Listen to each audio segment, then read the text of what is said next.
आज वीडियो में बात होगी राजस्थान के अंता उपचुनाव की, क्योंकि ये दंगल अब दिलचस्प हो चला है।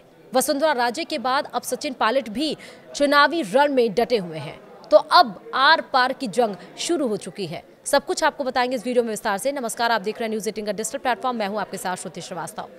12 जिले की अंता विधानसभा सीट के लिए हो रहे उपचुनाव का घमासान अब तेज हो गया है। पूर्व सीएम वसुंधरा राजे की उपचुनाव में एंट्री होते ही कांग्रेस ने भी अपना ब्रह्मास्त्र चुनाव मैदान में उतार दिया है। उपचुनाव के मैदान में राजे का मुकाबला करने के लिए कांग्रेस के धाकड़ और युवा नेता पूर्व डिप्टी सीएम सचिन पायलट भी आज मैदान में उतर आए। इससे अंता का चुनावी घमासान अब आक्रामक भी हो गया है।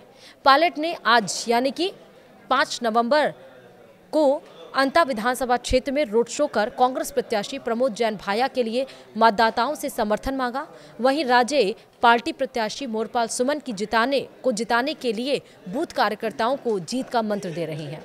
अंता उपचुनाव के लिए मतदान में अब बस महज 1 सप्ताह का समय शेष रह गया है, क्योंकि अंता विधानसभा सीट के लिए आगामी 11 नवंबर को मतदान होना है। उससे पहले अब चुनाव प्रचार धारदार होने लग गया है। बीजेपी और कांग्रेस दोनों ने अपनी जीत पक्की करने के लिए दिग्गजों को चुनाव मैदान में उतार दिया है। चुनाव प्रचार में तेजी पूर्व सीएम वसुंधरा राजे की एंट्री के बाद आई है। राजे ने मंगलवार को चुनाव मैदान में एंट्री ली थी। उससे पहले यहां बीजेपी प्रदेश अध्यक्ष मदन राठौर समेत अन्य बड़े नेता चुनाव प्रचार में जुटे हुए थे। वहीं कांग्रेस की तरफ से प्रत्याशी प्रमोद जैन भाया के अलावा चुनाव प्रभारी पूर्व मंत्री अशोक चांदना भी गांव-गांव घूमकर वोट मांग रहे थे। लेकिन बुधवार को सचिन पायलट ने यहां एंट्री की, यानी कि आज के दिन, यानी कि 5 नवंबर के दिन उन्होंने प्रमोद जैन भाया के समर्थन में सुबह 11 बजे अंता के एनटीपीसी चौराहे से रोड शो की शुरुआत की। यह रोड शो कई इलाकों से घूमता हुआ सीसवाली पहुंचा, जहां पायलट ने जनसभा को संबोधित किया।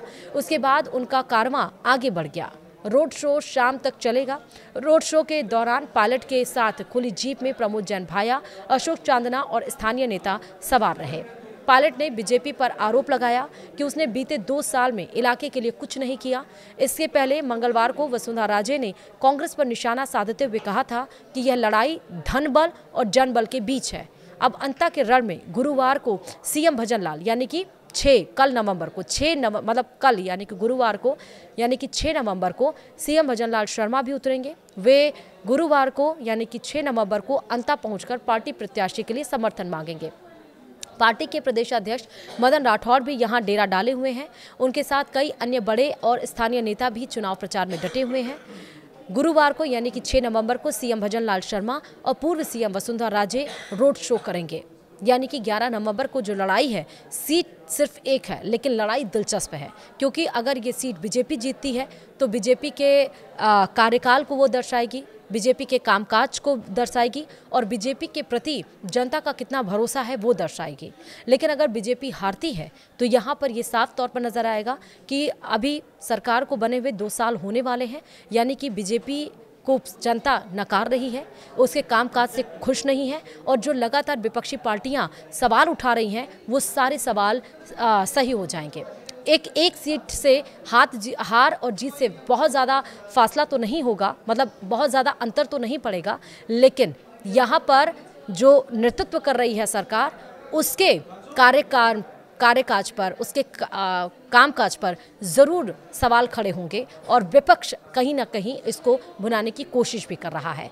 तो 11 नवंबर को इस पे चुनाव है, 14 नवंबर को मतगणना होगी। देखना होगा अंता उपचुनाव में किसकी जीत किसकी हार। हालांकि इस सीट पर त्रिकोणीय मुकाबला भी है।